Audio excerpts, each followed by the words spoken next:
pledge allegiance to the flag of the United States of America and to the republic for which it stands, one nation, under God, indivisible, with liberty and justice for all.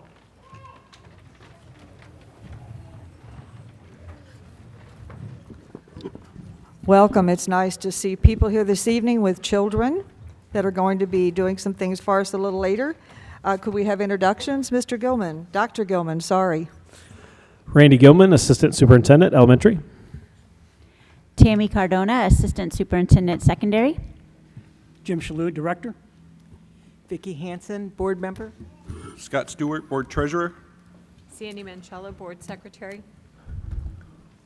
John Brazil, Chief Financial Officer. Kelly Brock, Assistant Superintendent, Human Resources. Declan Fitzpatrick, Executive Director of Curriculum and Instruction. Judy Smith, Board Member. Dawn Mullins, Board Member. Steve Holloway, Board Vice President. Nisha Patel, Superintendent.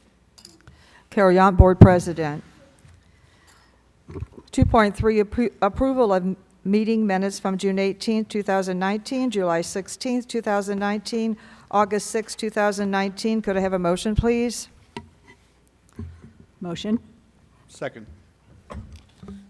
Motion's been made and seconded. Roll call. All in favor? Yes. Motion carried. I need a motion to approve the agenda for August the 20th, 2019 meeting. Motion. Second. Motion made and seconded. All in favor? Yes. Yes. Motion carried. Patron comments. Dr. Gilman? No comments this evening. Thank you.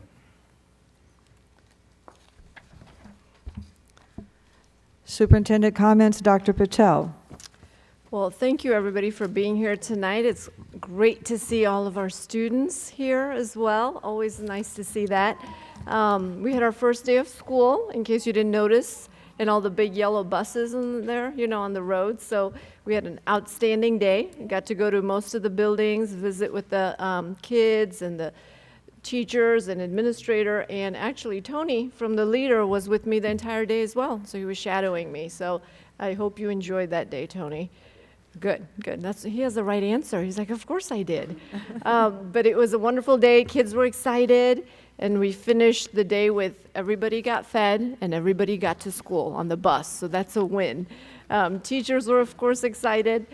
This is obviously our first full week, so I'll let you know by Thursday how we're doing, right? Because the first full week's always the toughest. But I do want to thank our nurses especially, because we wanted to make sure that all our kids are vaccinated, and I know they worked really, really hard, and we had 100% compliance within the second day. So I wanted to make sure we give them kudos. We wanted to give kudos to our transportation department as well. They worked hard. As you know, we had a difficult time finding bus drivers for a while, but by the time school rolled in, we were fully staffed, and all the routes were covered. So that's a huge part as well. Yes, that's a clap for sure. Yeah, that's right. We have school presentations tonight that we're very excited to hear from. We've got Merrimack Elementary that's going to be presenting, and then we've got Guffey as well. And I must say, Guffey, I do love those shirts that says, "You've got a friend in me." So that's their theme, I believe, this year. And we did put together, I thought it would be neat for us to just show you a quick little 2-3 minute video about the first day of school of some pictures and videos. So JP, if you could show that to us, that'd be great.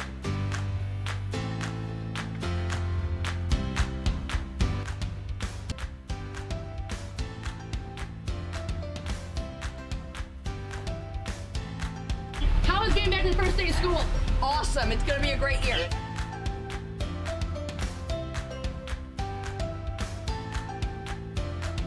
Are you excited for the first day of school? Yes. Are you excited for the first day of school? Yes. Why? Because I got the teacher that I wanted. Who'd you get?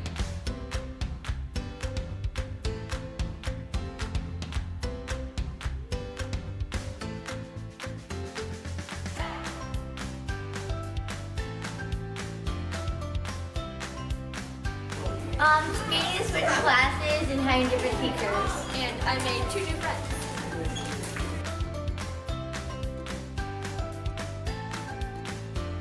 What was great about the first week of school? I loved meeting my teachers and seeing my old friends and just having a different schedule.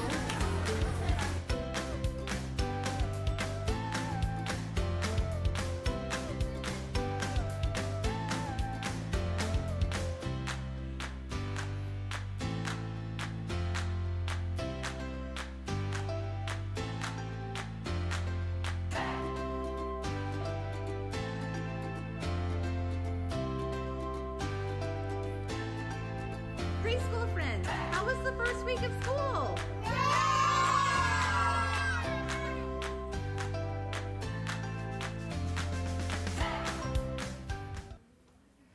Thanks for putting that together, JP. I have to say, I thoroughly enjoyed even going in the elementary schools, and my favorite story was I walked into a kindergarten, no, it was first to Johnny's mommy, and I'm like, well, actually, I am Johnny's mommy and I'm everybody's mommy. And they're like, oh my gosh. And then all the other kids were like, can you be mine too? Can you be mine too? So it was just spread like wildfire. I'm like, sure, everybody's. I'm all 11,000 kids' mommies here. So thanks for having a great day. And I hope that we will continue this energy throughout the year for the kids and the staff. Thank you, Dr. Patel. I have to say she looked like one of the students there for a while with those other high school kids around. I'll take that, Carol. Thank you. You're welcome.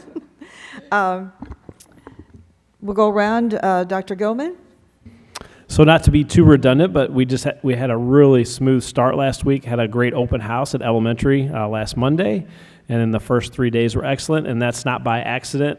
There's a lot of work that goes into that, a lot of preparation by all of our staff.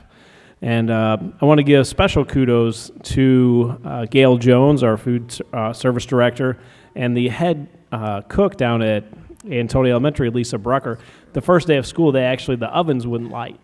And so Gail Jones jumped in there, and they actually had to go and cook the food over at Seckman Middle and then transport it back. And they did not miss a beat. They didn't run like a minute behind. So that's the kind of thing I'm talking about. The staff really does, jump in there and take care of things. So that was awesome.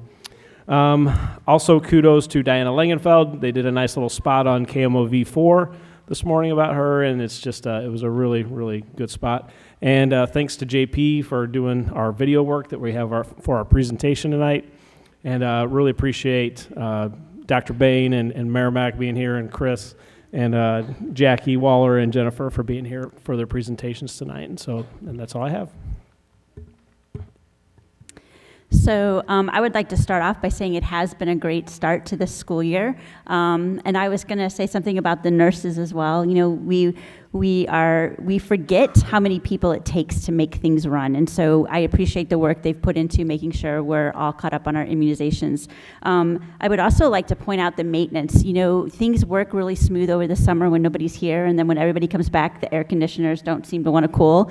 And so I know they've been getting a lot of calls on that. So I appreciate Scott Barbagallo and all the work that his crew is doing, not only to prepare the schools before it starts, but also to go and help with all those situations that come up.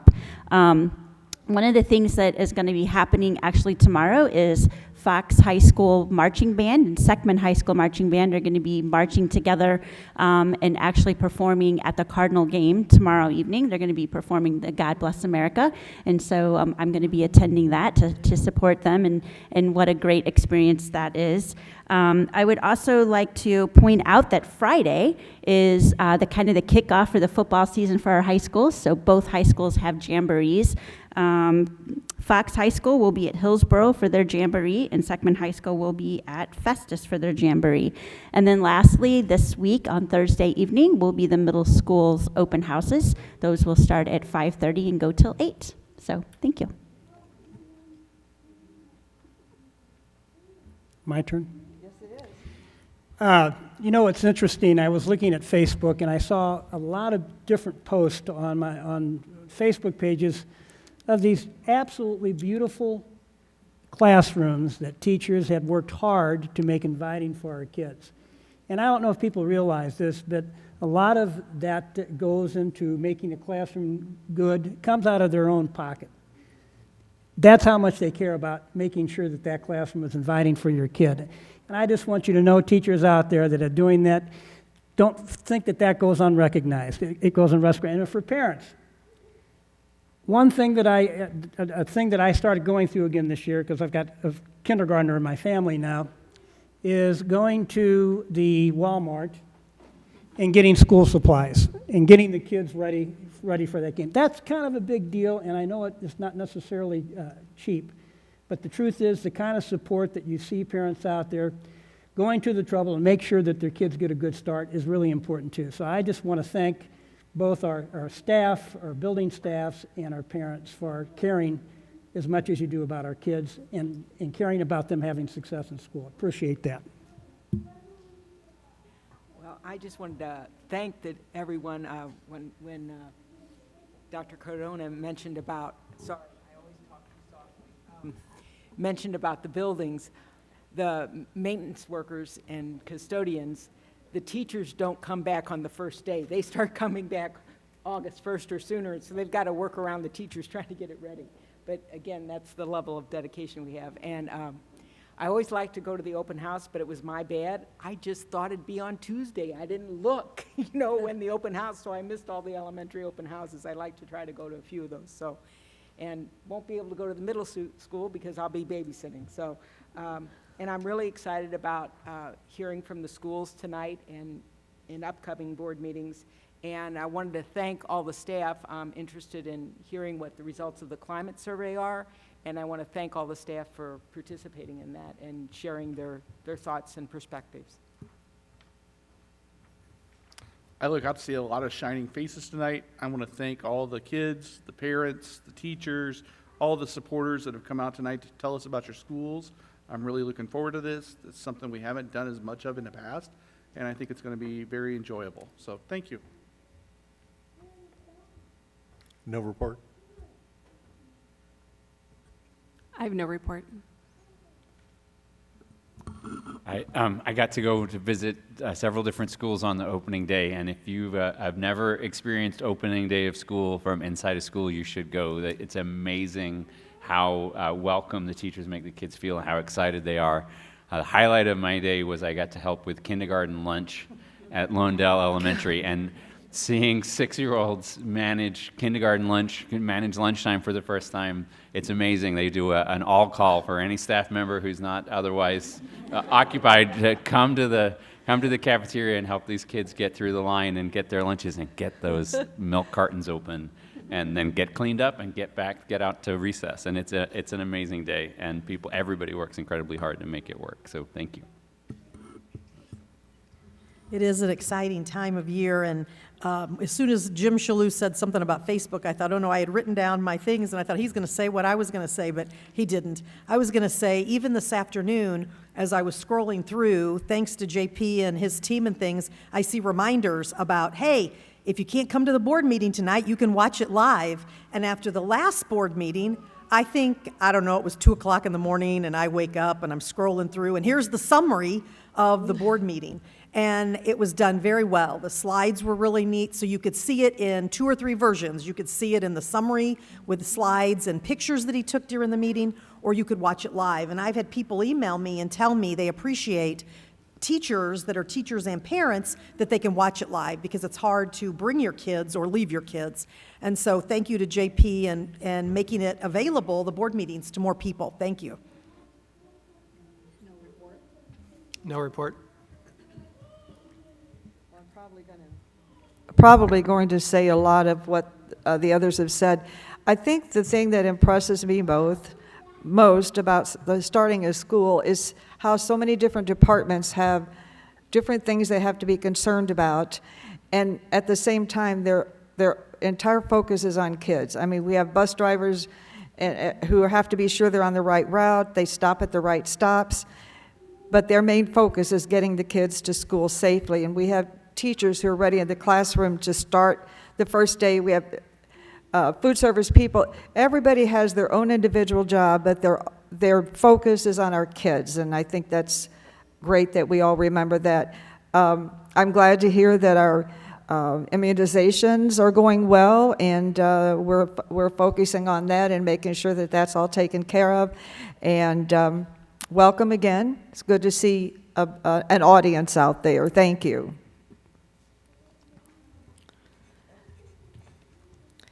Who are our students? Dr. Gilman and Dr. Cardona.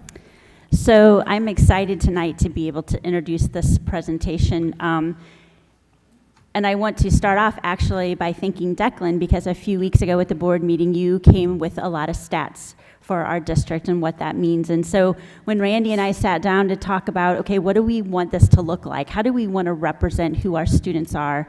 And we talked about some ideas, and we really wanted to get to the heart of the matter.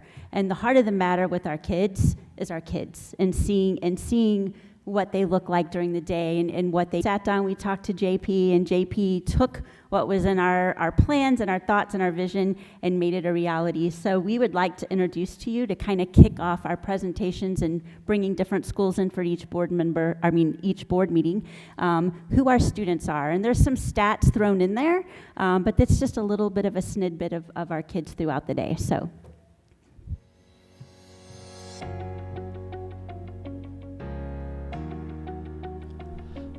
We promise to love and serve each of our 11,709 pre-K through 12th grade students each day.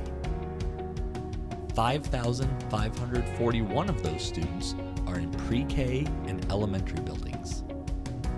Another 6,268 of those students learn and grow in our middle and high schools. 1,913 of our students have an individualized education plan. Over 100 Fox C-6 students were on a state champion archery team. We provide 3,469 students with a hot lunch at a reduced rate or no cost each day. Each night, 174 of our students go home to temporary housing. Every year, more than 2,500 of our elementary students participate in extracurricular clubs or activities. Our teachers serve 178 students who are fluent in a first language other than English. Fox School District families care for 136 students who are not their own. 429 of our students rely on Brendan's Friday Backpack for their weekend meals. 792 high school students are taking advanced placement exams to fulfill their purpose. Since 2011, Fox students have seen a 5% increase in the graduation rate, showing that more students than ever are leaving our schools with a purpose. 94% of Fox C6 graduates have found their purpose in post-secondary placements.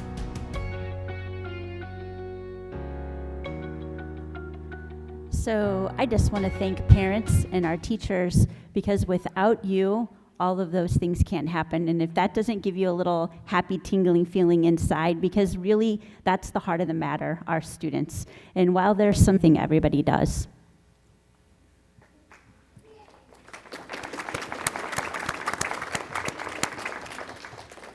Thank you. That was very interesting to see, and putting our kids out there. That's what we're all about. So. School presentation, Merrimack Heights, Dr. Bain.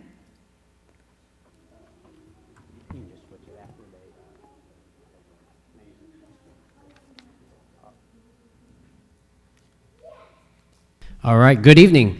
I'm Dustin Bain. I'm principal at Merrimack Heights Elementary School. I'm beginning my 5th year in that role at Merrimack Heights. I am also joined by our assistant principal, Mrs. Christine Baker. This is her first year at Merrimack Heights, and it's like she's been there forever. So we are working really, really well together, and love the different perspective that she's brought. So when I was approached about doing this meeting, I thought if the board represents the community, then they probably need to hear from the community. So I have invited one of our customers in our district, Miss Grace Coleman, our 4th grader. She's going to speak to you briefly. And then also Mr. Russ Bean. He's going to be here to speak as well. And then I will finish it up because I've told that I need to be quick. So I will do that. Great.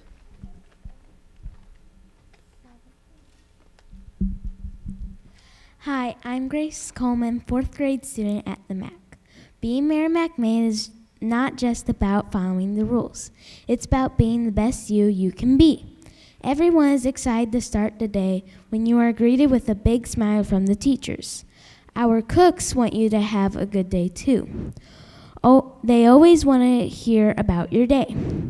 The teachers at the MAC help you become a better person.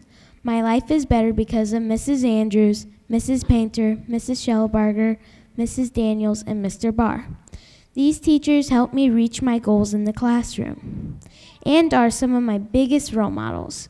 Without teachers like Mrs. Justovig, my brother, who has Down syndrome, couldn't go to this great school. I had a chance to read to her class. These sweethearts helped me become prepared to be a big sister. Dr. Bain, please stand or wave, and let's give him a big round of applause.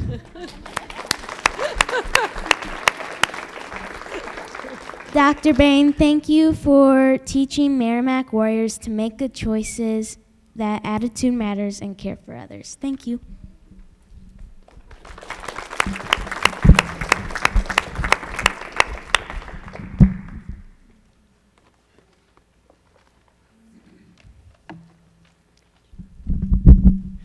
Good evening. Just a few quick notes before I start. I zone cell towers for a living, so when I get in front of a board, normally they're not happy to see me.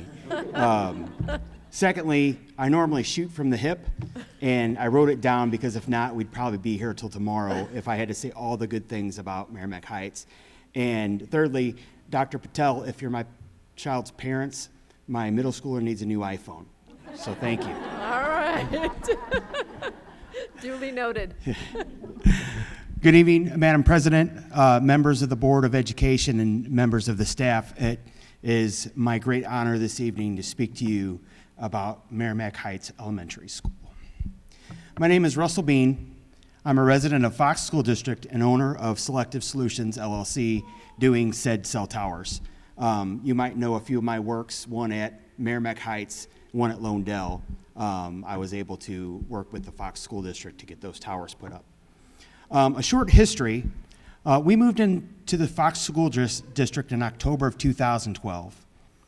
We found a house that was too good of a deal to pass up, and in the whirlwind of buying a house that was 50% below market value with a 5-year-old and 11-month-old twins, we forgot to do our research about our incoming school district. Our 4-year-old had a speech delay and was just learning to talk, and our twins looked like they would follow in their sister's footsteps. Our 5-year-old already had an IEP from early childhood education, and I was worried about whether or not our new school would meet her needs. People have always told me how blessed I am, and how there always seems to be a hand guiding me in the right direction. In this case, there was no exception. For once again, we were blessed to end up at Merrimack Heights Elementary. Someone once told me that people were moving into the area to get a chance to attend the school, and especially due to their special education department. I now understand why. My children that would have either put into a special situation or left behind not only kept up, but have excelled at Merrimack Heights. My daughter, who only could, my youngest daughter, who only a few could understand, with the help of the speech teachers at Merrimack Heights, I caught her having a conversation this Sunday with the lady next to us at church. And the lady wasn't just nodding her head and pretending she could understand. She was understanding her and giving specific answers to her questions. My oldest daughter, who I was afraid would struggle with her elementary education, just started her career at Ridgewood Middle School. And she is excited each day to go because she understands what is being taught to her and is excited about the chance to excel. This is because of the foundation that was laid for her at Merrimack Heights Elementary. If you were to call the MAC the jewel of the Fox School District, I don't think there would be many parents whose children attend there that would argue with you. And just like any jewel, it needs to be polished and kept up.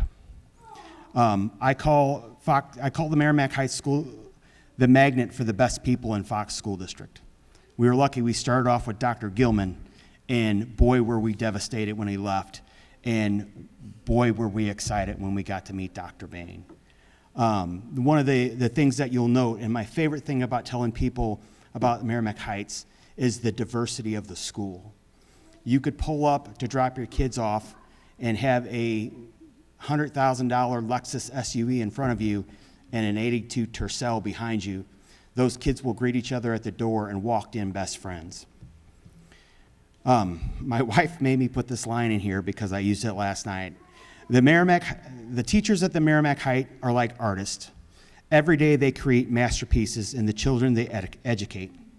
Like Picasso or Van Gogh, they create masterpieces. But our teachers do it in a building that is outdated and badly need of updating.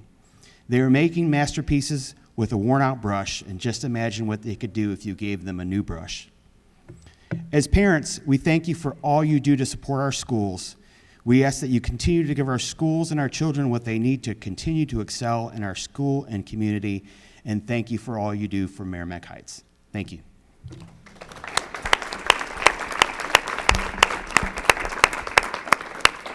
Grace read hers to me today, and it was not anything about me in there, so it wasn't like I told her to put that in there about me. So, we have one slide we want to share, and we felt like in one slide we could try to sum up what the MAC is all about. We have absolutely one of the best parent clubs that I could ask for. They go above and beyond, many of them working full-time jobs, but always there when you turn around. And I just am so thankful for them. And even the parents that aren't on the parent club, they can't make the meetings, they're always there. We have one of the biggest Boy Scouts, Girl Scout troops, and they're always there. We could not do it without them. Our students are so involved at the MAC. We're just showing that on the video. We have an archery team. The community education programs, we're adding double sections of Spanish. We have kids that anything you throw out, they will be there because they love being at the school. It's safe for them. It's a place that is comforting, and they know they're going to be taken care of. I will say, I've never been around a more grittier, more resilient bunch of kids. They come to school ready to just dig in and do whatever they can to achieve. The staff is simply the best. And I think there was a couple things as are reflected. They have such a growth mindset, and they're open to change. And I think that's big in our society and big in the education system. But here's something I thought that was interesting. As I thought about our staff, almost every one of them have been there their entire career.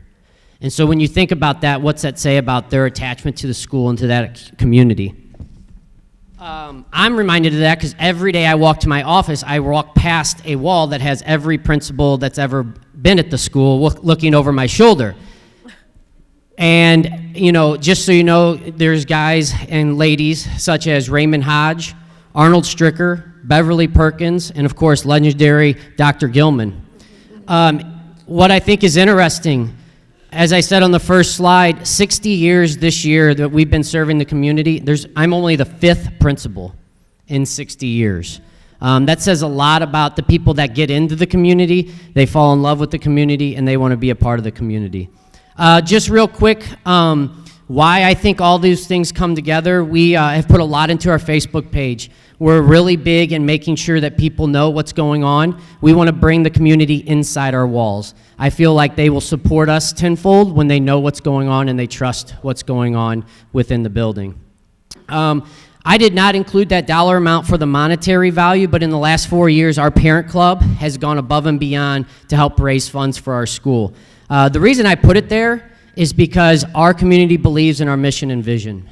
And in my opinion, the reality is you don't give if you don't believe. And I feel like they believe in what we're doing and where we're going as a school. And as Grace said, Merrimack Made is what we live by.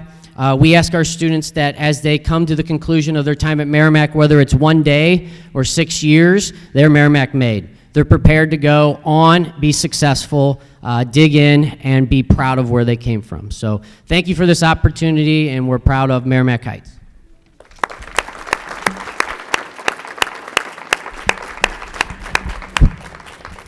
Dr. Bain, thank you so much for doing the presentation, and thank you, sweetie. I love your bow, too. Great job. You did a great job. But every time I walk into the MAC, I must say that that is a building where you have created a sense of collective efficacy. If I could sum up collective efficacy, I would say walk into Merrimack Heights, the staff, the kids, any member. It doesn't just have to be the teachers are phenomenal, but even the kitchen staff, you know, the nursing. You've built a sense of family, and it's all about your values and beliefs in there. So thanks for all that you do there.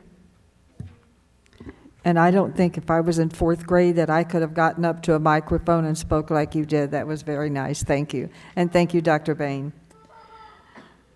Mrs. Waller, Guffey Elementary.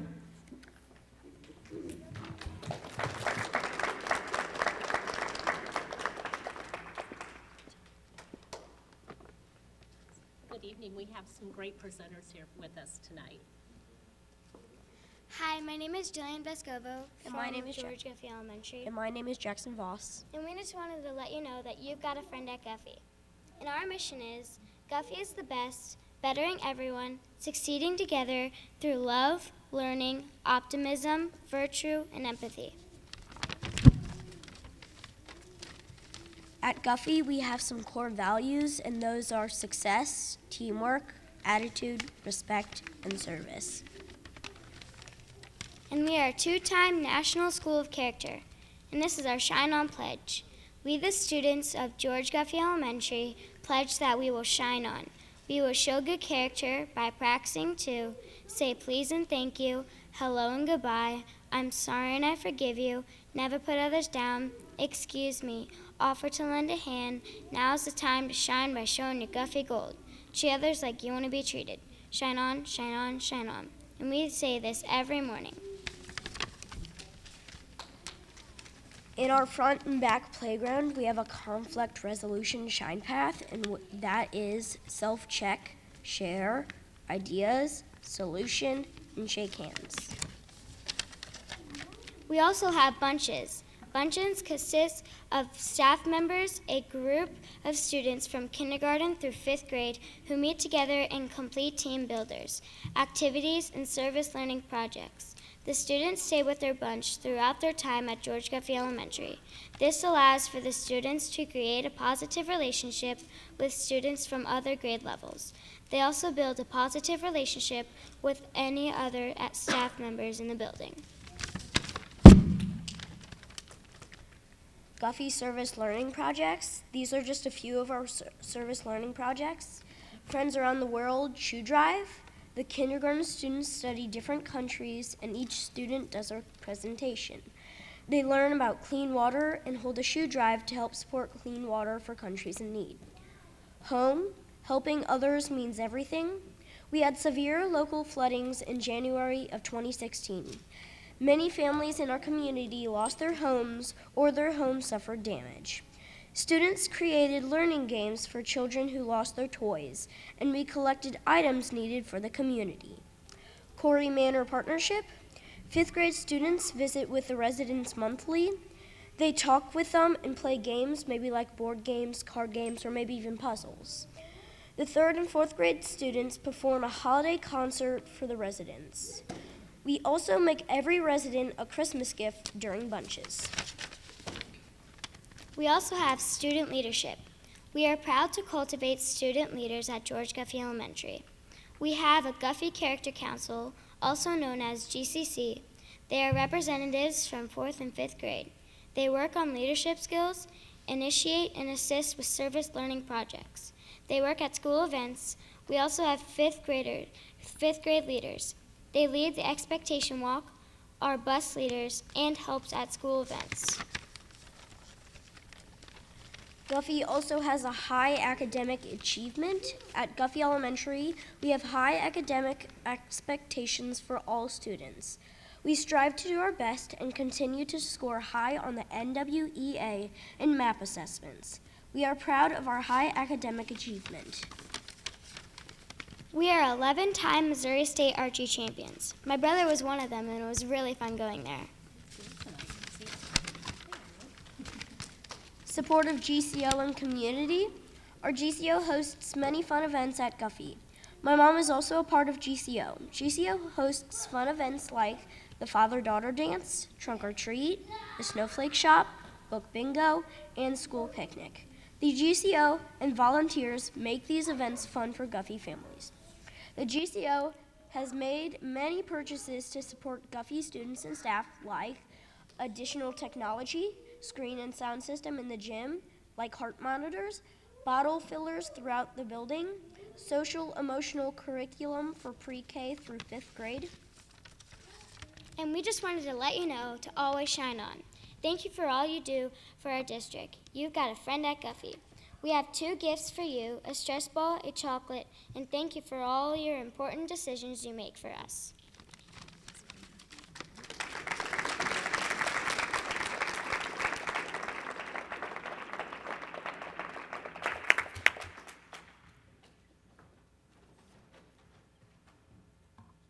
My goodness, I didn't know we were getting gifts. Thank you.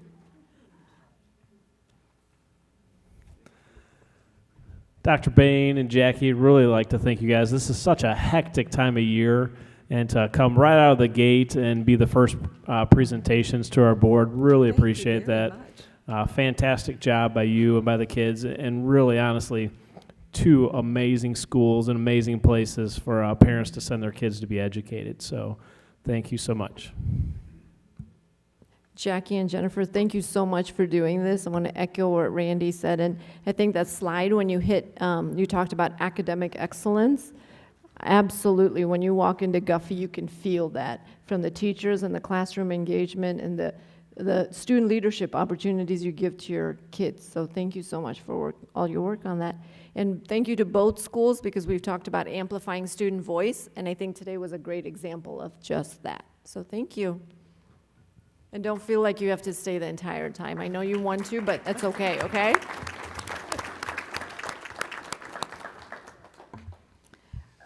.4 staff survey, Mr. Presidento. That's kind of a difficult name to say, so. But you're there. It is, and I will say my daughter was able to say that much younger than I expected.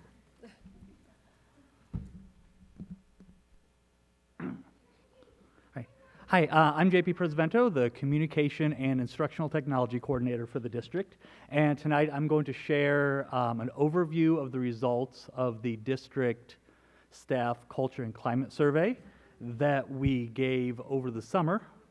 So just a couple of little pieces of information. The survey was open for 37 days. We opened it on July 8th and closed it on August 13th. This is hard to click up here.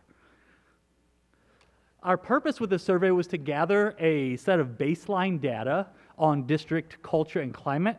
I don't know if we'd done this before or how long it had been, but the main purpose of this year's is to, again, collect that baseline data and then to re-administer this survey on an annual basis in July so that we can kind of see how initiatives are making an impact on our staff. A couple of notes about the way we collected data. As was discussed in, I believe, June at the Board of Education meeting, we collected survey results through a tool called SurveyMonkey. We utilized this particular method to ensure anonymity for the respondents. Again, all responses were collected anonymously. We collected 2 types of information, I guess that would provide some, I'll use air quotes for demographics, but we asked if someone was a certified or an operational staff member, and then we also asked their primary work location. So we had all the schools listed, and then the maintenance, tech, CKC, central office, health services, nutrition department, or other place where you serve. Outside of that, we didn't ask about specific job roles, because then individuals, especially singletons, would say, well, if you say that I work at Seckman and I'm a librarian, it's pretty easy to figure out who I am. So we did leave the results at that. Most of the 43 items on the survey were optional. So as you are looking at the results, and the really exciting charts and graphs on here have data labels on them, and you'll say, JP, you said that 840 people filled this out, but these don't add up to 840. Since questions were optional, we just kind of collected the data based on the question by question basis. A rough estimate in English language arts math is that about 90 people skipped each question. The biggest trend we saw there was the further we went in the survey, the more people skipped a question. So it wasn't, I don't want to answer questions about this, with the exception of block scheduling, obviously, because that was only relevant to one specific section of the staff. Instead, we saw that as kind of the assessment fatigue wore on, people started skipping more and more questions. The survey was made up of 42 multiple choice questions and one open-ended response that just asked if you had any other comments. All 42 of the multiple choice questions were based on a 5-point scale from strongly disagree to strongly agree. And we're going to start taking a look at some of that data next. And I'm going to give you data in 3 different ways. We're going to look at the percentage of people who agreed or strongly agreed with the statements based on that 5-point scale. And then I'm also going to give you the percentage of people who agreed or strongly agreed with the statement when we took out the folks who said, I don't really have an opinion. So we're going to look at that 2 different ways, again, based on the people who say everyone and the people who had a solid opinion or said they weren't neutral or, yeah, I answer this, but it doesn't really apply to me.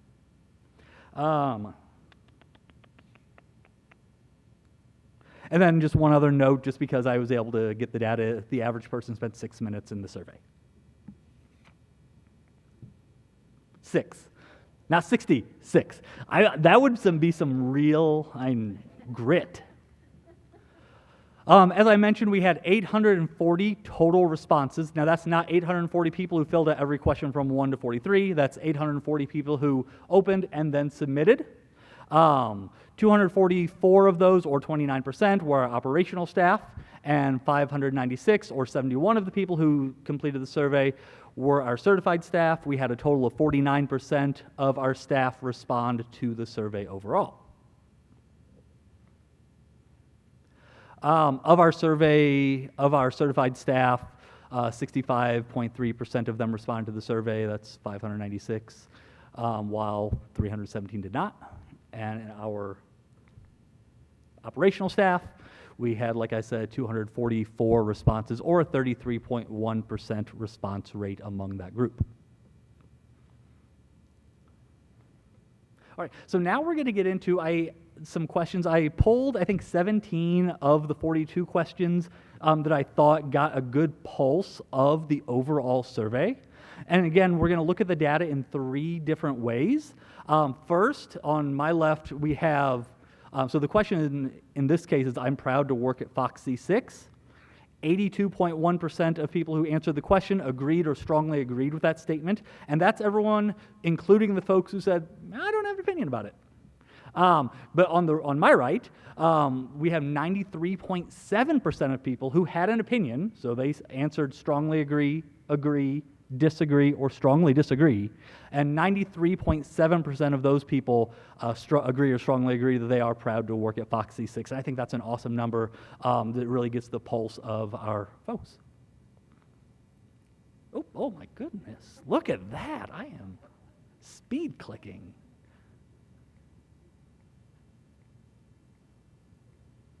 Giving you all there we go. Look at that. All right, and then here you can see a bar graph of the same data. The next item that I thought was worth noting as we were looking at the culture and climate of the district is the question, my administrator or supervisor treats me with respect. 83.5% of people surveyed felt they strongly agree or agree with that. Again, that's the people including respondents who said, I don't really have an opinion, I'm good to go. Of those who took a stance to either strongly agree, disagree, or strongly disagree, 90.9% of the respondents said that their administrator or supervisor treats them with respect. And then we can see that same data in a bar graph. The next item that I wanted to highlight for you all is Fox C-6 values my professional judgment and the contributions I make. When we're polling all of the potential 840 responses, 54.7% of the respondents strongly agree or agree with that. And again, that includes people who said, I don't really have an opinion. If we pull out those neutral answers, 73.2% of the respondents said that Fox C-6 values their judgment and their contributions. So just to take a super quick look at that, we see that most people agree with that statement, followed by the neutral or no opinions.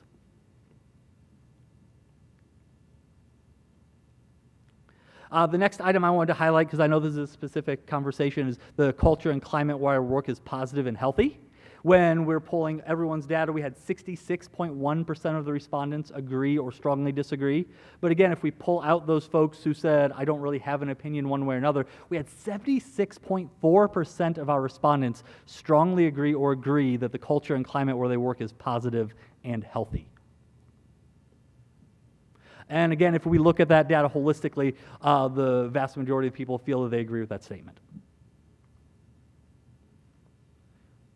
The next item we're going to take a look at is my input, or the feedback I provide, is valued by my administrator or supervisor. We had 67.6% of folks strongly agree or agree with that when we pulled all of the responses to that question. But if we pulled out the folks who didn't have an opinion, that was 82.3% of people agree or strongly agree that the input they provide is valued by their supervisor.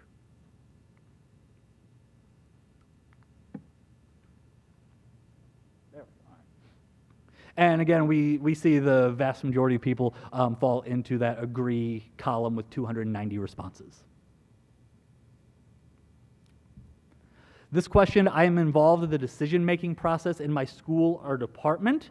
58.6% of respondents, including those who didn't really have an opinion, agreed or strongly agreed with that statement. And then of those who had an opinion, 75.4% agreed or strongly agreed that they're involved in the decision-making process in their school. And I think that goes a long way to speak to the involvement the staff members have when they're getting to pick and be on committees and make decisions and that kind of thing.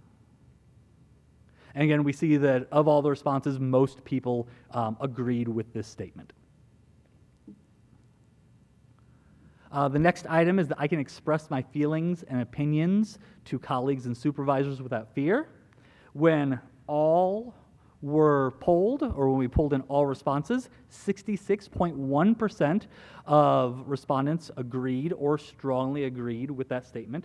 But if we look at the folks who just have a strong opinion, either positive or negative, we had 77.8% of respondents agree or strongly agree that they can express their feelings and opinions to colleagues and supervisors without any fear.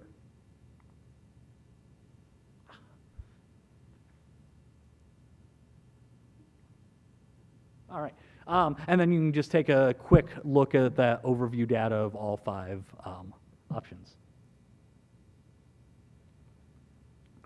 The next item I wanted to highlight again to just give a summary of the culture and climate that we pulled from the survey data was that a culture of trust and respect exists for taking risks and supporting ideas for change. When we looked at all responses, including those neutral ones, we had 58.5% of respondents strongly agree or agree with that statement. And if we pull out the no opinion piece, we had 77.1% of respondents strongly agree or agree that a culture of trust and respect exists for taking risks and supporting ideas for change. And we can see here that the highest number was the agree, followed by that neutral or no opinion field for this particular item.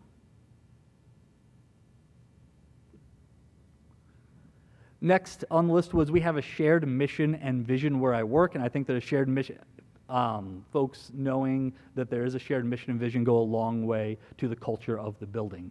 78.6% of respondents strongly agreed or agreed with that. Again, that includes the people who responded as neutral or I don't have an opinion.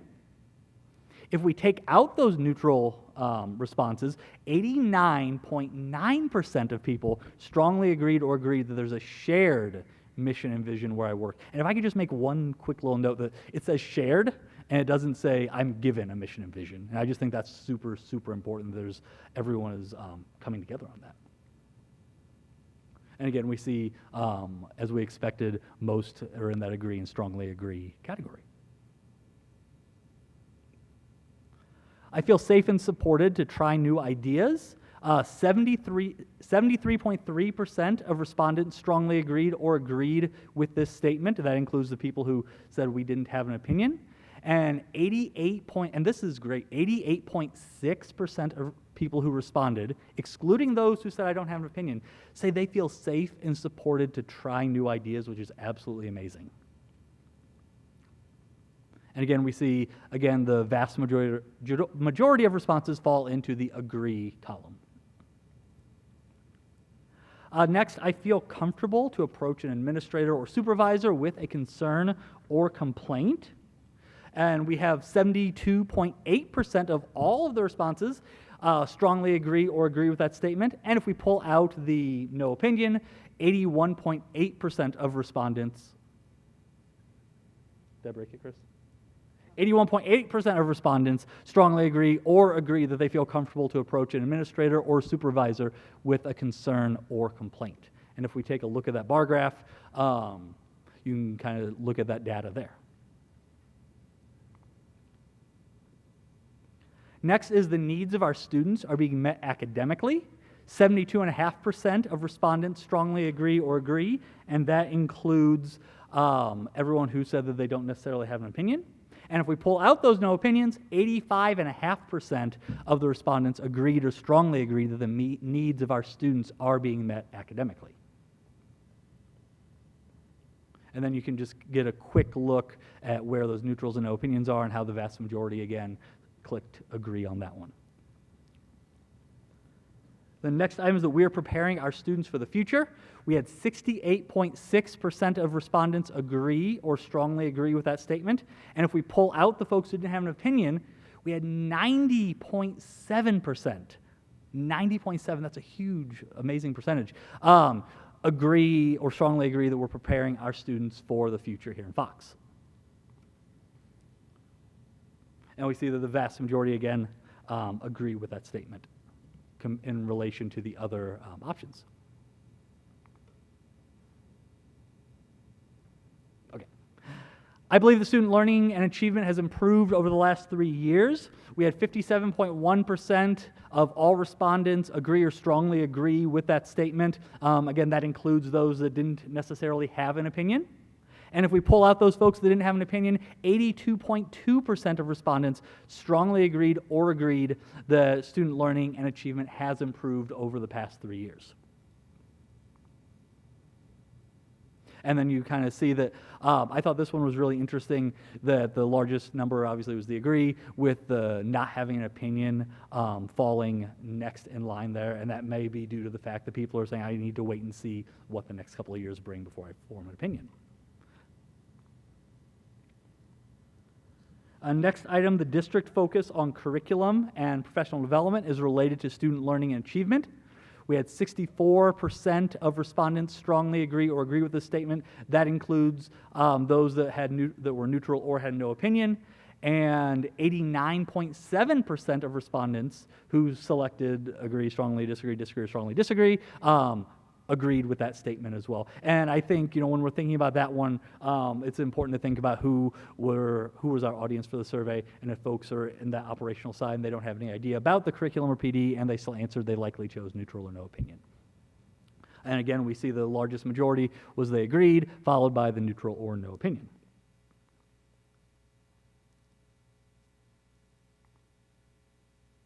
Look at that. Now, and these are the last two, I promise. Block scheduling, and this one was on the question we said, please answer if you are in block scheduling in high school. Block scheduling is purposeful and promotes improvements in effective teaching. We had 42.1% of all respondents agree or strongly disagree. If we took out those responses that said neutral or no opinion, we had 74% strongly agree or agree with this statement. And when we take a look at the bar graph, and I pulled in both bar graphs here, notice that the largest number, and so first I'm going to look at the graph on the left, because that has the neutral and no response. The largest number of responses there were that neutral and no response. And if I could do my little bit of analysis on the survey, that we've had 1 year of block schedule implementation, and my guess would be that many people selected that because they want to give it time to see how block scheduling pans out now that we've had a year of implementation. If I were still in the classroom, that would be the route I would take. I gave it a year. It may have been the best year, may have been not the best year, but I'm giving it a year to see how the growth works out. And then I looked at that, that same chart with the exclusion of the neutral and no opinion, and that kind of shifted the data a little bit to show us that most people who had an opinion agreed the block scheduling is purposeful and promotes improvement in effective teaching. And we had one other block scheduling question. I wanted to make sure that I included data on both of them, and that's block scheduling is effective and promotes/increases student learning and achievement. We had 42.3% of respondents agree or strongly agree. Again, that includes everyone who doesn't have an opinion because maybe they don't have an opinion because it's the first year. Maybe they don't have an opinion because I answered this question. I really don't know anything about block scheduling. When we pulled those responses out, 72, so of everyone who says, yes, I have an opinion one way or another, 72.8% of respondents say the block scheduling is effective and promotes or increases student learning and achievement. And I think that's a really interesting statistic as we spin block scheduling ahead to its second year. And you can take again on my left is how those responses look when we include the neutral, no response, I don't have an opinion. I'm sorry, neutral or no opinion. And on my right is when we leave those neutral and no opinions out of the data. So obviously the majority of people have yet to formulate an opinion. If we take those out, more people agree and strongly disagree than don't.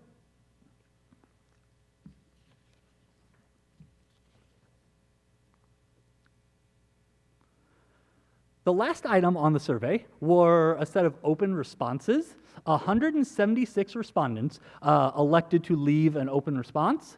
So I took those 176 responses and I tried really, really hard to break them down into logical categories. And I started with like 45. And I said, I can't present the board with 45 categories, so we broke them down into 8. And they came down to block scheduling, climate, curriculum, human resources, special education, student safety, transportation, and then there were like 5 or 6 that just didn't fit anywhere, so we have a general comments. I want to point out that just because someone left an open response, it wasn't a negative open response. The largest number of open responses, there we go, 66 of them I categorized into climate. And again, the categories, they're super loose. They all didn't say the climate in my building, but they were things that alluded to culture or climate. The vast majority of them were around climate, and it was about 50, about half of the comments we received were positive, neutral. About half of them we received were constructive. And notice the second highest grouping was curriculum, and for that particular purpose, curriculum is anything that dealt with in the classroom. So it wasn't all about the curriculum process. It could have been about the report card, curriculum process, PD, kids and cell phones. There were a lot of items that fell into that. But those were our 2 highest open response items, followed by human resources, block scheduling, and transportation.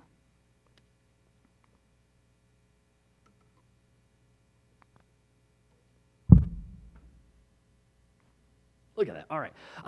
So again, like I said, there was a fairly even distribution of positive and growth feedback. Feedback labeled climate was right about 50-50 between positive, neutral, and areas of growth or concern. Then just 1 or 2 areas of growth that really kind of stood out from the open responses. We had some of our folks in transportation, we had a few comments that, we need to look at growth in that area. And again, like I said, the feedback labeled climate was about 50-50 positive to we could use some growth in some certain areas. But there were the thing that I think when I started this, I was expecting to see huge things just like blip on the radar, and there was really hard to make any discernible analysis or statements based on those 176 pieces of open feedback. Questions? I guess one of my concerns is that how many employees were eligible to? Every employee. So we're talking about 1,500 employees? Yes. And so we only had 540 responses? 840. 840. Yes, ma'am. So that's about half. And I guess my concern is why more people didn't feel like they should participate. Did you have any feedback on that? I didn't have feedback on it, but as I looked at it, so I feel like, we gave, it was the first time we've given the survey. Every employee, especially some of our operational staff, they may not check their email, and that's how the survey was distributed. And it may have been folks looked at it and they glanced at it and it was on the to-do and it just didn't get done. So I would say, like, those, if I'm thinking about myself and why I may not have completed it, actually I don't think I did, it was probably one of those reasons. That just kind of surprised me that we only about half of our people responded.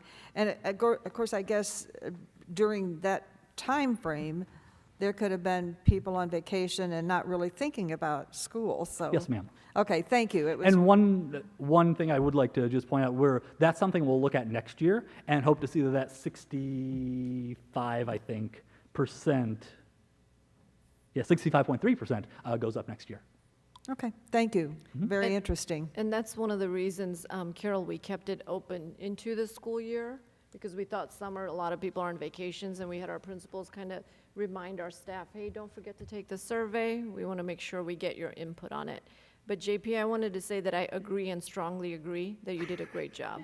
I don't know if you could have said that one more time.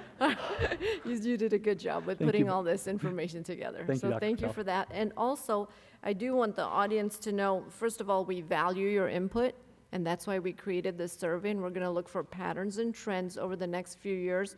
Our goal is obviously to have a growth mindset and keep getting better and better at everything we do. And the next steps, in my opinion, is now to create, and we're in the process of creating a parent survey and a student survey so that we can have information from all of our stakeholders.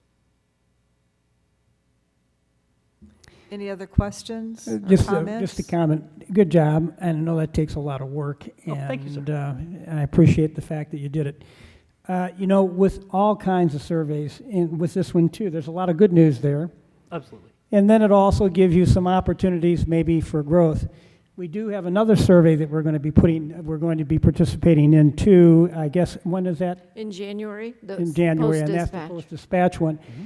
And I'll tell you, this feedback is really good, and a lot of people think, well, you're wanting to do this to evaluate, and it's not necessarily for that purpose. It's really more for trying to find areas where you're strong, because if you're strong in an area, you want to keep doing things that way.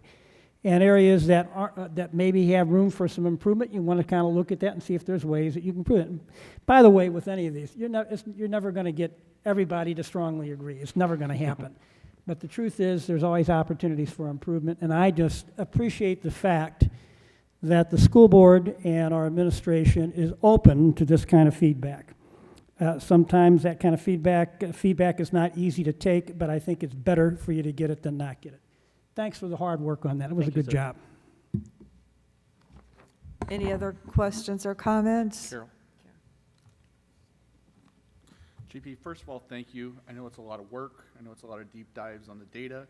I do have some questions, and I do want to see, first of all, I do think, with the benefit of hindsight, that it was a mistake in our methodology to include both the neutral and the no opinions in the same group, because neutral opinions are different than no opinions.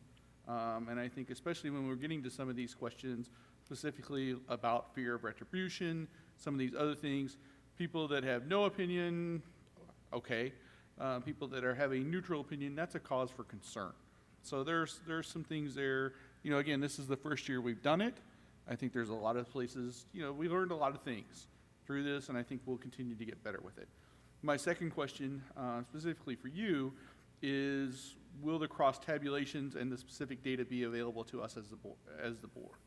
Yes. Yeah, Dr. Patel will be sharing that data with you all. Okay, because that's something because there's some things there. I want to see what the breakdown is between our classified and certified staff. I'm not interested in getting any deeper than that, but I do think that that's going to be an important thing for us to look at going forward, and to look at some of the subgroups to see. I think there may be some benefit to looking a little deeper than all together as a top line. So thank you for your time. I know it's a lot of data. I know it's a lot of work, but I think this is really important, high-level information for us to be looking at. Any other questions or comments? Thank you again. Thank you. 4.5, financial report. Mr. Brazil.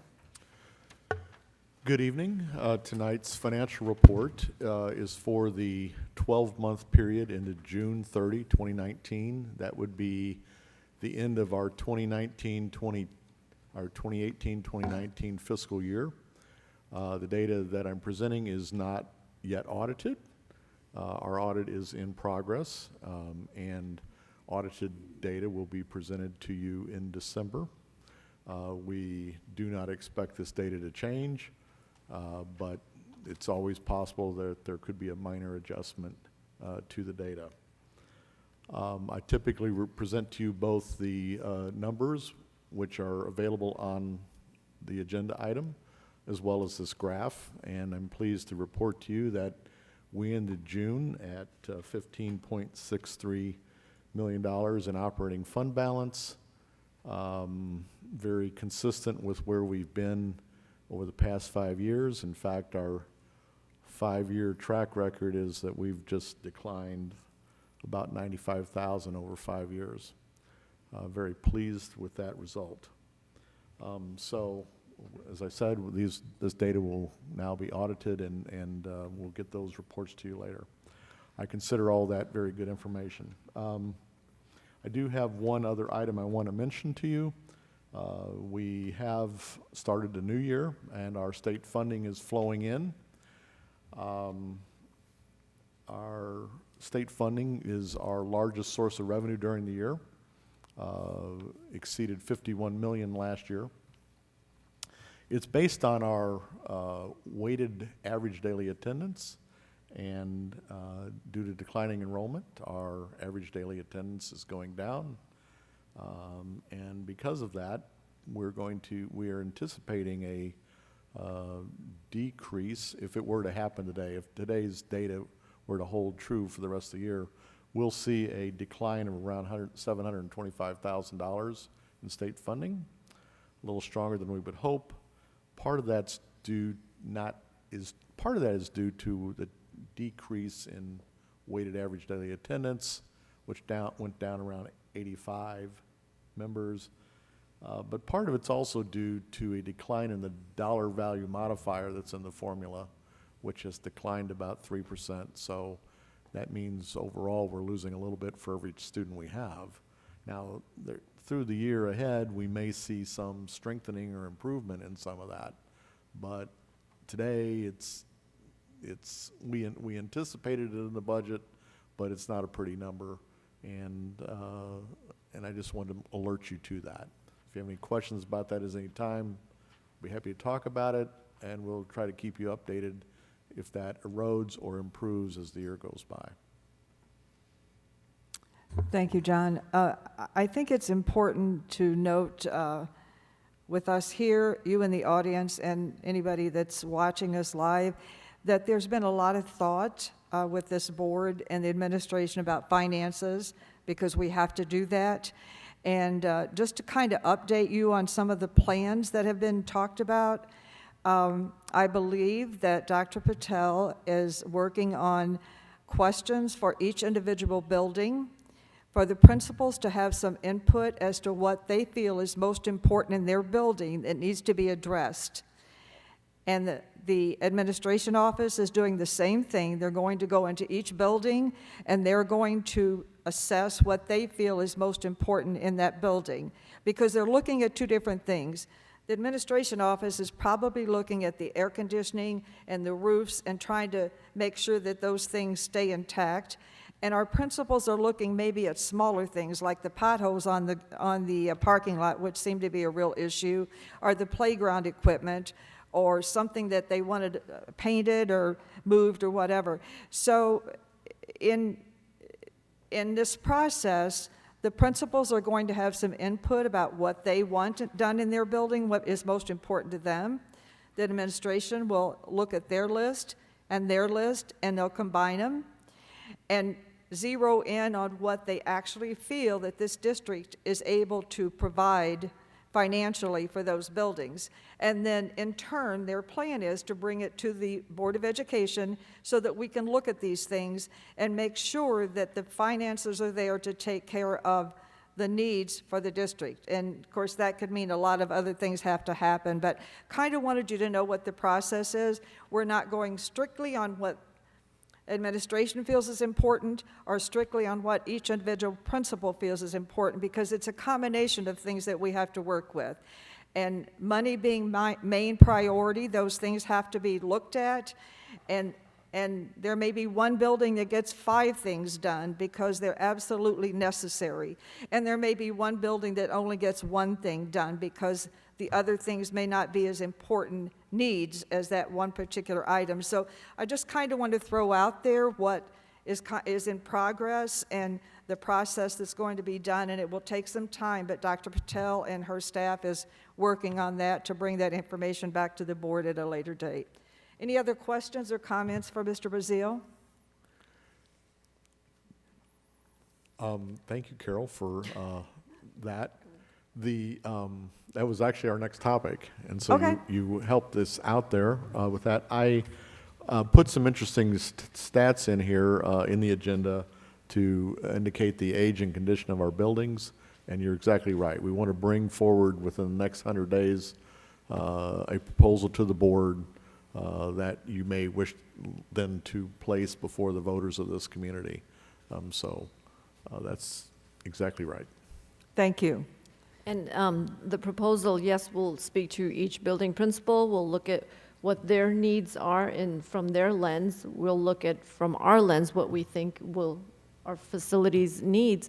But also, we'll also remember that we've done a lot of community engagement forums and involved parents in this piece, and we're going to use that feedback that we've already gathered in putting together the needs assessment. So it will be a collective effort through several organizations. So any other questions or comments about that topic? So we're on the next one about the facilities. I'm sorry, Vicki, could you talk into the microphone a little better? I'm sorry. I keep talking Thank softly. you. I said, so we're on the next item about, my comment would be, I think that we've done a lot of legwork, and that the bond issue last year, you know, it didn't fail by much. And I think we've got the momentum, we've got some preliminary information, and if we get this additional information, I think that it would be a good idea to move forward and consider putting a no bond increase on the ballot at I some think point in time. as a board that we have thought about that and talked about that at different times, I believe that it still should be under consideration. I think we should give it a little time to see what kind of budget is going to be brought about with the input, and bring that up at a different time for. No, but I agree with that, but what Okay. I'm saying is, what Mr. Brazil has indicated here is a no tax bond increase could get between 32 and 35 million, is that correct?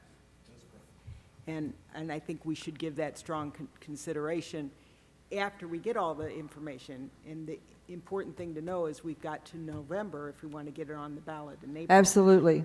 And I'm just expressing my opinion that I believe it would be a mistake to wait another year. We've got too many needs to be met, and we've got the momentum. If we can capitalize on that some more, I think that we can pass a no tax bond increase. So I'm just I'm not saying, naturally we can't Sure. vote tonight, but we need to get more information. But I think those timelines are important to So keep we in mind. definitely need to put that on a priority list to consider quickly. Thank you. Anything else?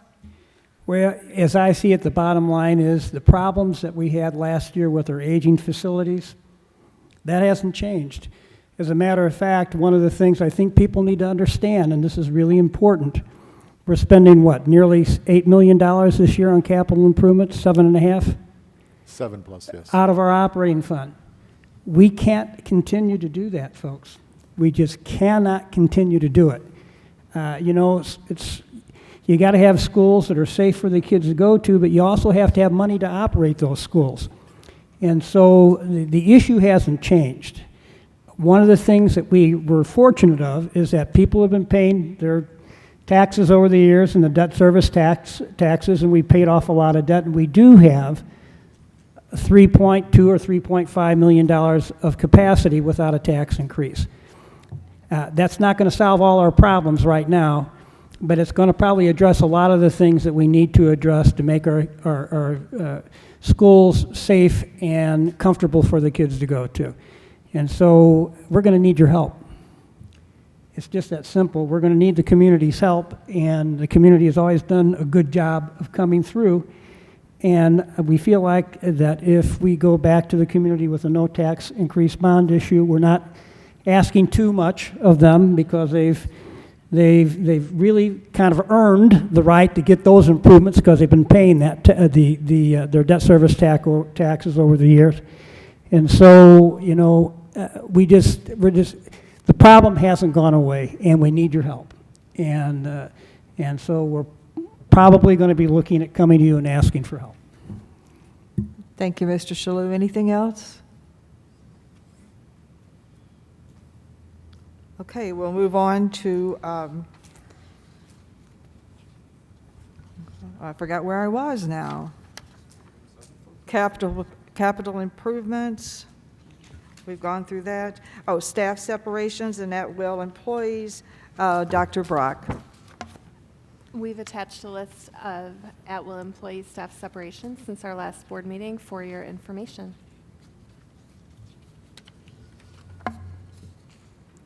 Thank you. 5.1, renew commercial fleet insurance. Mr. Brazil. It's time to renew our commercial fleet insurance for the year beginning September 1st. As every year we take bids on this proposal. Our low bid came in from Auto Owners Insurance, which has been the provider of this coverage for several years now. The quote is $179,052.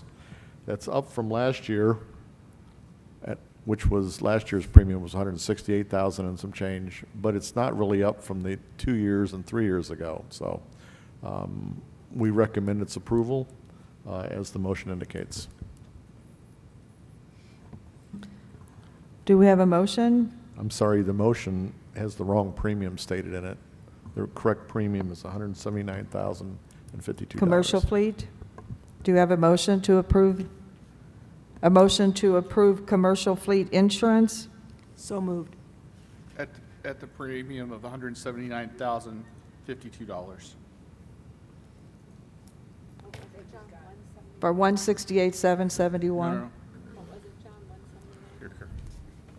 Oh, I'm sorry, yes. $179,052. Yes, $179,052.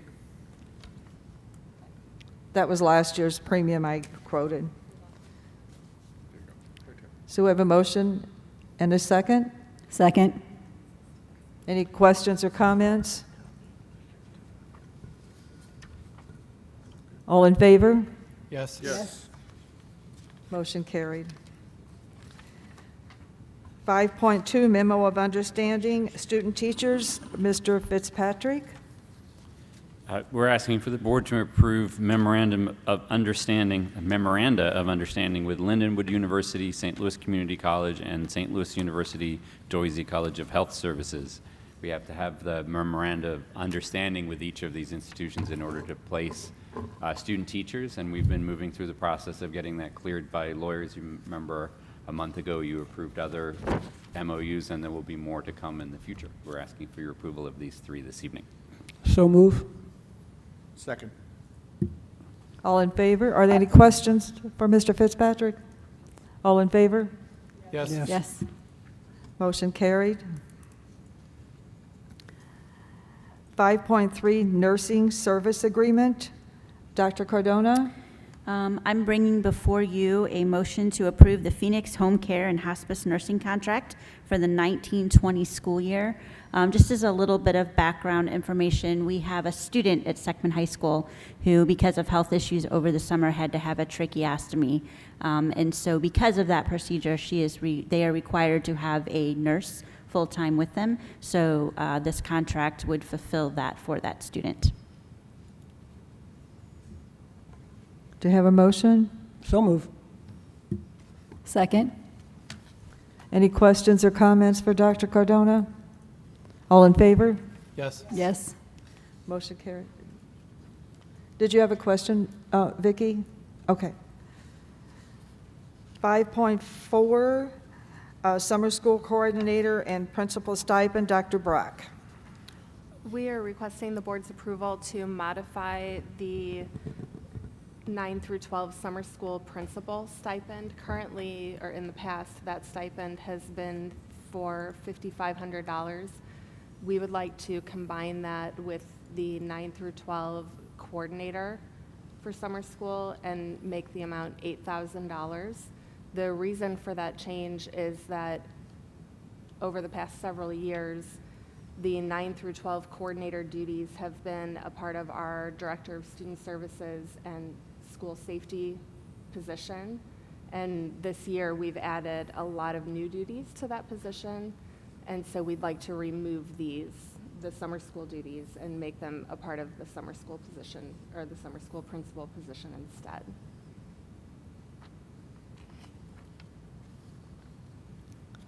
So you're asking for approval for that? Do I have a motion? Do you have questions? Do you understand what Dr. Brock wants to do there? Yes, I just wanted to clarify for everybody, because when I read it, I was confused. It is for the upcoming year. It's for the upcoming So year, the position yes. needs to be posted, et cetera. Right, Okay. right. So summer school work for the coordinators usually begins with Dr. Gilman around September. So the K-8 coordinator position, which was previously filled by Jessica Meeks, and the 9-12 coordinator position would need to be posted so that Dr. Gilman can begin having those meetings shortly. And it's my Okay, could I have a understanding motion? from talking to you that the number of students in the secondary program has increased, especially due to the online classes that are offered now? Yes. That haven't been in the past? Yes, it's been increasing each year. Motion to approve. Second? Do I have a second? Motion, okay. Any other questions for Dr. Brock? Just one other comment. In June, when we approved the administrator's contract, I had mentioned at that time that we spent very little time really looking at the whole salary arrangement for our administrators. And, you know, that takes time, and I would really like for the board to consider looking at the administrator contracts sooner than later so that we can work that out and have something. For example, the kinds of things that you were just, you know, with the teacher salary schedules, I kind of have a feeling about how that works. I really don't have a good understanding of how the administrator salary schedule works, especially with things like these. I feel like there may be some inequities. I think there may be some, how people are classified on that administrator salary schedule that doesn't seem to make sense to me.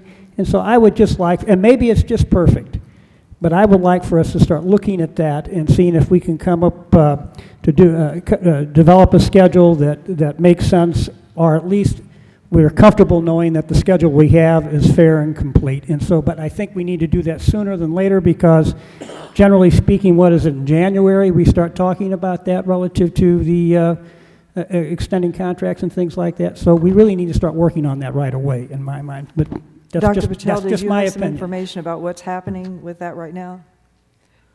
Yes, if you're referring to, are you referring to the salary ranges conversation? Just the whole, how The whole we go about process. doing it, how the steps work, if there are steps. You know, we have the steps for our teachers. I know there have been times when we had steps for our new administrators. It would be just nice to have that set, so we're not having to go through this thing of trying to figure out what each administrator's salary is going to be every year, and just have something that's in a format that is easily understood. Our administrators can look at it and they know what to expect. Like our teachers, they have a salary schedule, they kind of know what to expect, but we just need to get, in my mind, we need to get that defined and make it very clear about exactly how that's going to work. So frankly, they understand it, and so that the board understands it. I think it's going to take more than 2 weeks to get that done, though. Absolutely, and I know that there's been requests from board members on taking the salary ranges for administrators and changing that salary range and putting it more into steps, like how teachers are used to looking at their salary schedule and it's on steps. And I know that's been a request from the board, so there are pros and cons with that as well, just like there are pros and cons with putting a salary range. But Dr. Brock and Mr. Brazil are definitely working on that, so we will be bringing that to the board pretty soon. Okay. So we have a motion on the request to adjust the position and stipend for the summer school principal. We have a motion and seconded, so we need to put that to a vote. All in favor? Yes. Did everybody vote? I didn't hear anything. All in favor? Yes. Okay, thank you. Anybody opposed? No. Okay. Mr. Shalhoub, okay. Frankly, I would rather for us to do this, look at our salary schedule first before we start committing ourselves to something for next year.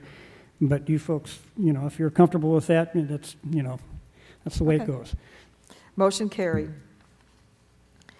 Donations to the school district, Dr. Patel?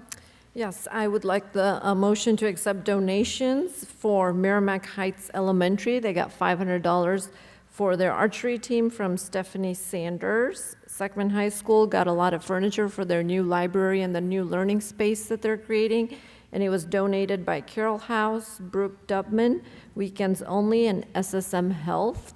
And then Sherwood Elementary has a donation of $1,000 for the art department from Walmart. Could I have a motion to approve? Second. Any questions, comments? All in favor? Yes. 6.1, payment of bills. The register of bills is presented for your review and approval, and we would request your approval. Have a motion? Motion. Second? Any questions or comments? All in favor? Yes. Human Resources, 7.1 consent agenda from 7.2 through 7.10. Dr. Brock and Mr. Fitzpatrick. We are asking the board's approval for all of the attached hires, stipends, modifications, and purchases. Thank you. Motion. Second. Have a motion. Anybody, any questions or comments for Dr. Brock or Mr. Fitzpatrick? All in favor? Yes. Opposed? Motion carried. Thank you. Thank you. 8.1, policy, professional staff recruiting and hiring. I think Mrs. Hanson had some comments on that. Yes. Could you, Vicki? I'm going to try to speak louder. I guess I don't have my teacher voice anymore, getting older. Basically, my suggestion is that the board consider revising two places on this policy. And the one place is where it says, new or vacant positions will be posted at least for 5 days in the district and published externally by other means as determined appropriate by the superintendent. And what I propose is instead of it saying will, that it say may, so that there's more flexibility depending on what happens with ourselves financially, that there might come a time that we have to look at only internal candidates or something. And to me, it would make more sense to put it at May so that we have the latitude to make those decisions based on recommendations from the superintendent. Hopefully that won't be the case and that won't be necessary and we can continue with the current process. But it could become necessary as we look at the financial situation, and in my opinion, we should have, that's one of our primary purposes, is to develop and approve and review policies, and our practice needs to align with our policies. So that's my suggestion. And then at the bottom part, again, this is to provide flexibility on the, there's a part about recruitment procedures will not overlook the talents and potentials of individuals already employed by the school district. And there's one part that says after May 31st, current employees will not be considered. And I just am proposing taking the May 31st deadline out of that. Doesn't mean that if you need to stop looking internally that you can't, but it doesn't limit what you can do. So again, that's in the interest of having more flexibility and being responsive throughout the hiring process to whatever the needs of the district are at the time. Okay, thank you, Vicki. I just don't want the board to be in the position of having to make decisions that might be in violation of an existing policy, and that's why I'm proposing it. Not that I'm suggesting that our process needs to necessarily change in terms of posting internally and externally, but again, it could become necessary. So that is what I'm proposing. Thank you. Is there anybody have any questions or comments for Vicki? Thank you, Dr. Brock, for providing us with a printed copy of these policies that we're reviewing. That's really important that we have the time to take that home and read it without having to go to the computer. So do you have anybody else have any questions or comments about that? Yes.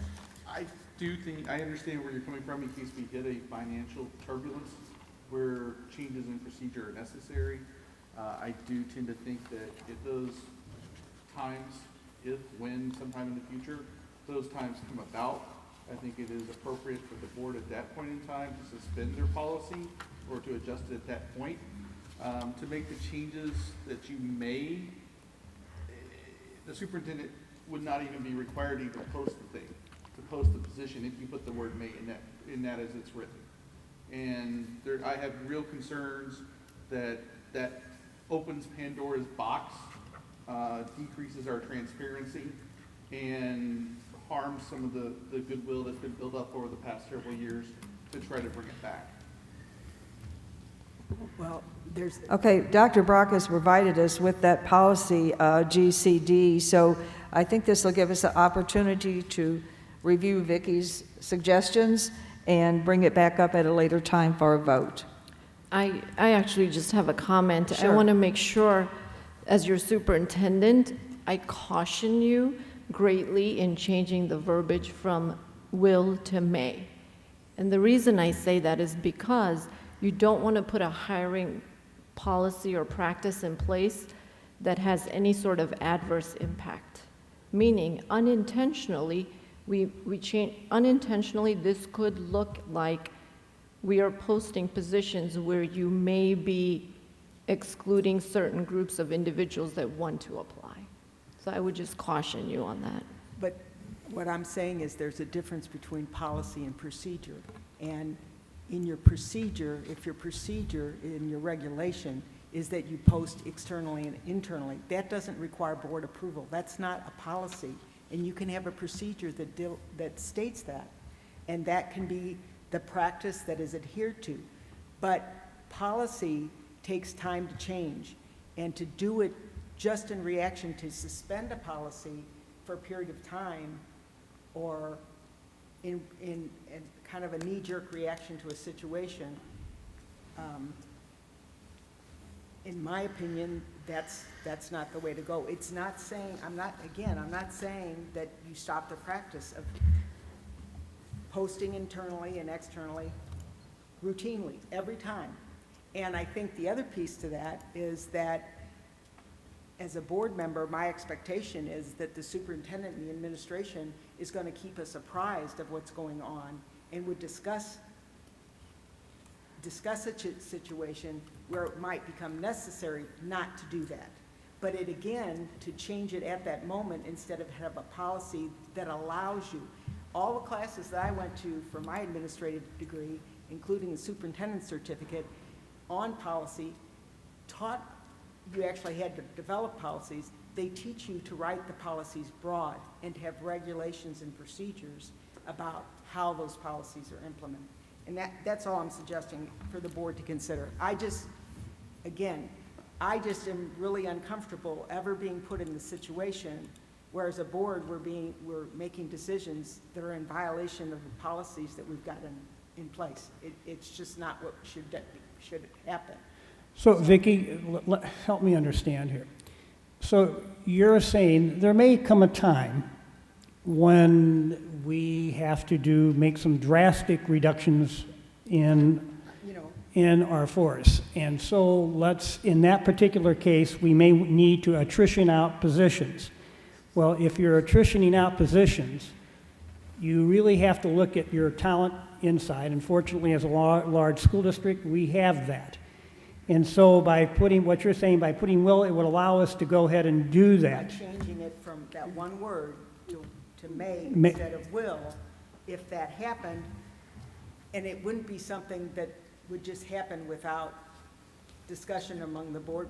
It wouldn't happen, but you wouldn't have to change it. You wouldn't have to change the policy at that time. The policy would already be in place, and you have a regulation or a procedure that outlines the practice of how you implement the hiring process. The hiring process would remain posting internally and externally, and it would only change if the situation warranted. I hope I'm explaining myself well. Sometimes I'm not. But the word may means permission to. We have permission to post outside and inside. Where when you say will means you always will. But when you say may, it means you have the right, you have the permission to post it out or not to post it out, and then your procedure then would be your decision on whether to post it in or out. But when you say may, then that gives us the right to do either one, which is broad, and when you say your procedure is to post inside and out, then that's saying that that's what you're going to do. And I mean, I agree with what Vicki's saying, because the word may doesn't mean we're excluding, it means we have the option to do inside and outside. Doesn't mean we're excluding anybody, it just means that we could do either one. Steve? John is shaking his head over there. What are you confused about? There's nothing wrong with posting internally and externally. If you eliminate one or the other, you're going to have fewer applications. This is an equal employment opportunity organization, and you're talking about generating fewer applications. This is not a good idea. Well, the policy says will. It's instructive to the superintendent. To post internally and externally. It's not the board's posting, the board is saying superintendent post internally and externally and bring us applicants. Okay, so the school district went through this experience one time. We went from about 12,000 students down to almost below 10,000 students. And we may be going in that direction right now. The issue for us at that time was we needed to reduce the number of teachers we had. Okay, so the way it is now, as I understand it, if there's an opening in a building, even if we have people that want to transfer to that building, we post that position internally and externally, correct? No. We don't do that? Well, are you suggesting a reduction in force? Transferred to a position, which means it doesn't become open. You got to read the entire policy. Also, can you guys explain how you're tying the fact that we save money by not posting externally when the posting isn't Well, even because hiring? if you're trying to attrition out, you can't bring people in if you're trying to move people in within the organization to fill positions. If you bring a person in, you're not attritioning anybody out at that time, I can tell you that. The posting isn't a hiring contract. It's the request that people apply for our position. But if you're putting a request out there that you want them to apply externally for the position, knowing full well that you can't hire anybody from outside, that would concern me too. So again, how does putting may save us money? Well, it gives the superintendent flexibility. That's what you're saying, though. You're Well, saying that when we have a downturn in the market or we can't fill teacher positions. And we've had that before. And it usually resulted in a reduction in force incentive. Now, if you're trying to avoid a reduction in force incentive, then that is one of the one of the things that you have to do. You have to try to move staff within the district and not bring new members in. The people that leave are gone, and then you try to use the people you have by moving them from different teaching positions. The way it is now, if a position opens up at Fox Elementary School, new teachers, the teachers that are already in the school district have to apply for that job like they're actually applying in a new district. And you don't have the luxury to do that when you have a reduction in force situation. So there's really no tie then that you can explain or prove that we can save money by not doing an external hire? I'm sorry, I'm not following you, Steve. The reason that Vicki wants to change her language from will to may is because in a situation where we want to save money or attrition, she would rather not post externally. I don't understand how posting internally only prevents us from saving or allows us to save money. Well, because the person that has left, you don't replace, you don't bring somebody back in. If you bring somebody back in, then you haven't gained anything at that point. But that's the hiring, that's the contract, that's not the process of opening it up for hiring. Well, but the way we do it right now, if a teacher is, and maybe there's some teachers out there that can help me with this, but the way it is right now, if a teacher's at Hodge Elementary School and a position opens up at Antonia School, if they want to go to that position, they have to apply and interview with all the other folks from outside the school district. Okay, all right.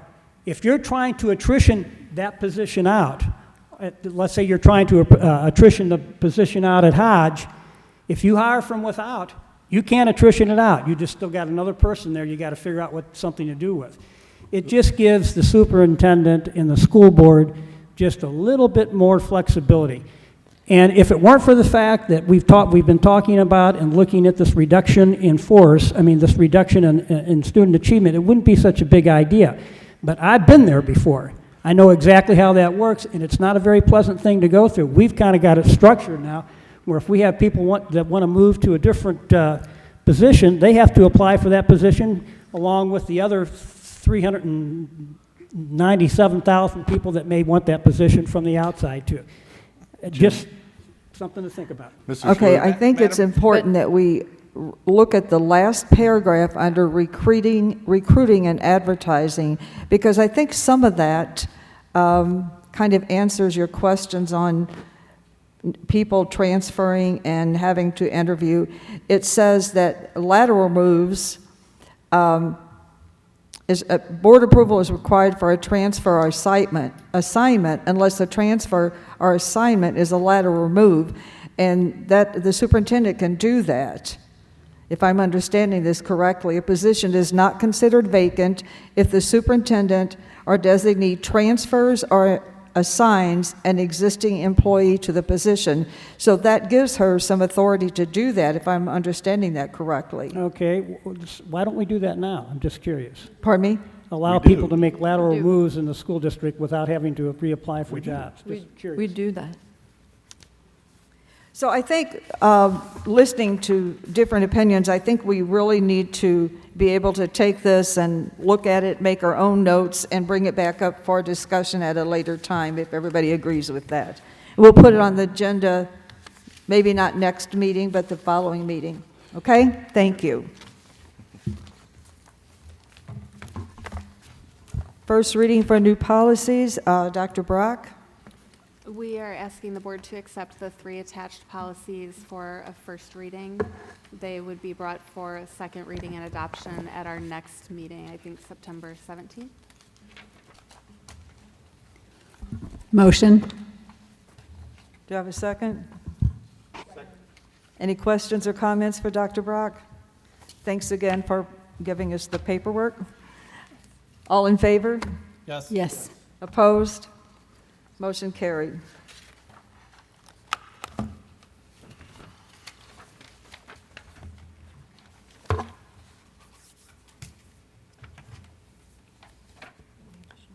Do I have a motion to adjourn? Sure. Before we adjourn, does anybody have any other comments to make before we leave this meeting tonight?